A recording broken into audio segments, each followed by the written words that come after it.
What's going on, everyone? Jeremy here from The Quartering, and it looks like TikTok is doing a bit of panic because the bipartisan bill to actually end TikTok in the United States looks like it has passed and is going up to the president's desk, where he has been urged to act. And well, I couldn't be happier. And they're trying everything they can. Biden administration is shifting its approach to TikTok.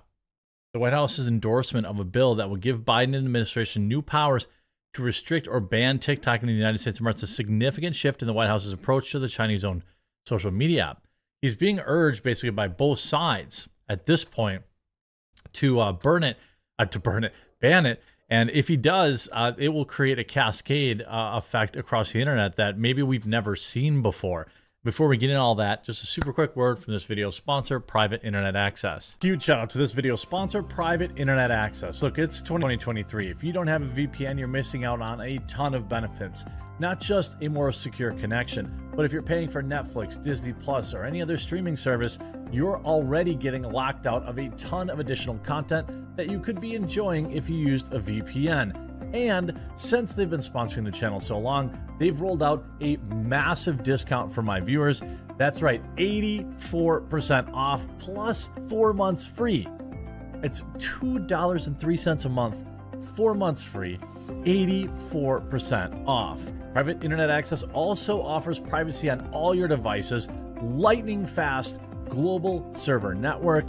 And look, outside of all the additional content you're going to be able to view out there using Private Internet Access, it also has a strict no logs policy. It's open source. It has state-of-the-art updates. It's instant to set up. You can put it on all of your devices, your tablet, your computer, your mobile phones. It has unlimited bandwidth and so much more. If you don't have a VPN yet, make today the day. Use my link in the description to get Private Internet Access, start being more secure, and unlock loads more content. So a dozen U.S. senators unveiled legislation on Tuesday called restricting the emergency of security threats and risk information communication technology, or restrict. How long do they spend on that crap? The bill does not target TikTok specifically for a ban, but aims to give the U.S. government new powers up to including a ban against foreign-linked producers of electronics or software that Commerce Department deems to be a national security risk.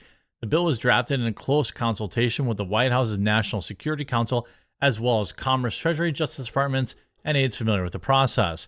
The White House's involvement in drafting the bill marked a shift following more than 2 years of which the administration committees on foreign investments, the United States, has sought to negotiate a deal with TikTok to address the national security concerns about Chinese ownership of the popular social media app. Those talks have yet to yield a deal. In fact, the new legislation could give the White House significant new leverage in those talks, or simply empower the administration to resolve the situation unilaterally. What that means is ban TikTok in the United States. The White House's rapid-fire endorsement of the bill came in the form of a statement from National Security Advisor Jake Sullivan, who said it will empower the administration to prevent certain foreign governments from exploiting technology services operating in the United States in a way that poses risk to Americans, sensitive data, and our national security. The White House's involvement in drafting the legislation and its endorsement of the bill comes amid mounting pressure on Capitol Hill to take a more aggressive stance, including a bill by Senator Marco Rubio that would outright ban TikTok. A Democratic aide in the White House recognized the need for congressional action and decided to throw their support behind Democratic Senator Mark Warner and Republican Senator John Thune's approach, which would empower the administration without requiring it to ban the app. We appreciate that some members of Congress remain willing to explore options for addressing national security concerns. Well, they're going to want to negotiate, of course. As TikTok faces mounting scrutiny in the United States, it's also dealing with scrutiny overseas. TikTok sought to reassure European users on Wednesday that their personal information will be protected by prying eyes, with a series of steps the company is taking to keep that data within the European Union. TikTok will begin moving EU user data onto the servers this year located in Ireland and Norway. The company said in a blog post, with an aim to complete the migration by 2024. The local data storage is expected to cost the company 1.2 billion euros a year. That's actually nuts. In addition, TikTok said it plans to require employees seeking access to EU user data go through security gateways and additional checks intended to prevent misuse of the information. Well, here's the thing. First of all, when you're in China, the government could just walk in at any moment and just take over. They literally could. Like, there's no saying no. If you're ByteDance, the government wants to come in and say, actually, we own ByteDance now, and you can cope and seethe and dilate about it. There's nothing they can do.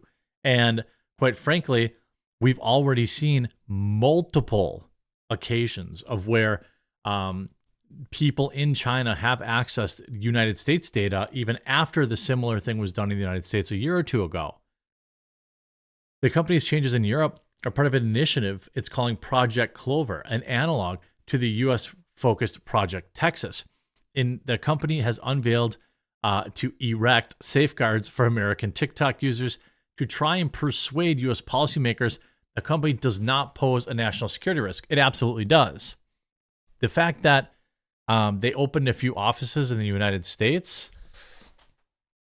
so China can still access that data anytime they want. And the fact of the matter is, TikTok, it's everything. It's on your phone. I mean, it can collect biometric data, for crying out loud, with so many people connecting their smartwatches or connecting their workout routines or financial data. All this data exists on your phone, and China has access to, I don't know, hundreds of millions of users. And it's, interesting as TikTok push targets Biden on Alaska's huge oil willow plant. Well, that was a TikTok trend. This morning on the BBC, TikTok launches Project Clover to allay Chinese security fears, but I don't think it's going to do anything. You see here this morning, a TikTok ban would make it incredibly strange day on the internet. Last week, a party line vote, the Republican-controlled House Foreign Affairs Committee voted to advance a bill that will give President Biden the authority to sanction or ban TikTok. Over the weekend, Democratic Senator Mark Warner announced that in the partnership with Republican John Thune, that he would be introducing a similar measure in the Senate. The sudden lurch towards full ban of the platform follows years of debate over how to handle the rise of the widely popular Chinese-owned platform that has, since its sudden breakout in 2018, been beating its American rivals at their own game. It would be unprecedented. It would also throw the tech industry into chaos. Well, China does it to our companies. China restricts competition inside of China all the time. Especially with American companies. They have exceedingly high standards in order to do business in China. But suddenly we're like, wow, this would be something so crazy for America to do. A full ban faces some political obstacles. Republicans are united in their calls to outright ban TikTok, which the White House Committee Chair, Michael McGaul, described as a spy balloon in your phone. Democrats are more divided on strategy.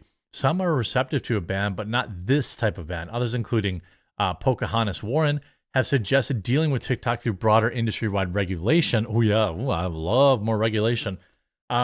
Most are following the Biden administration's lead, deferring to an ongoing investigation onto TikTok's operations by the Committee of Foreign Investment in the United States. Well, I can tell you this.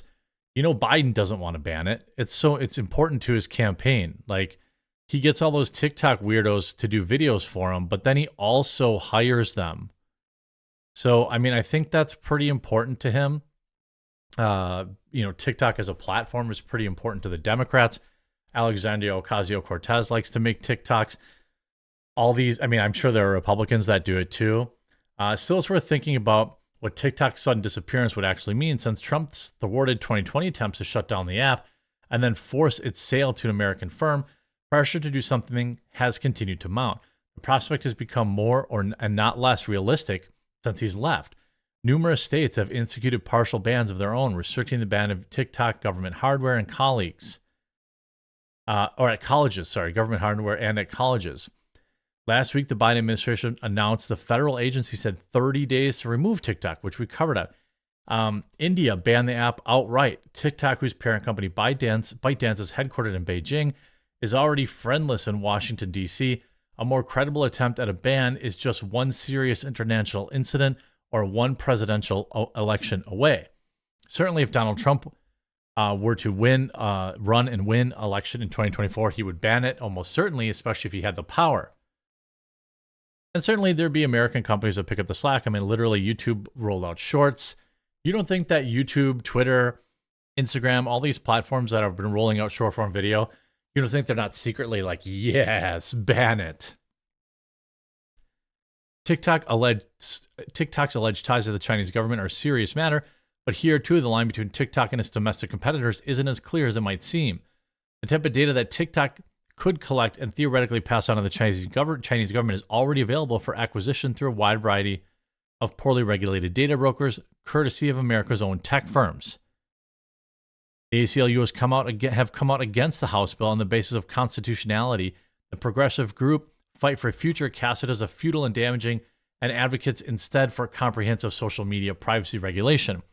Well, I think that option would be worse, far worse.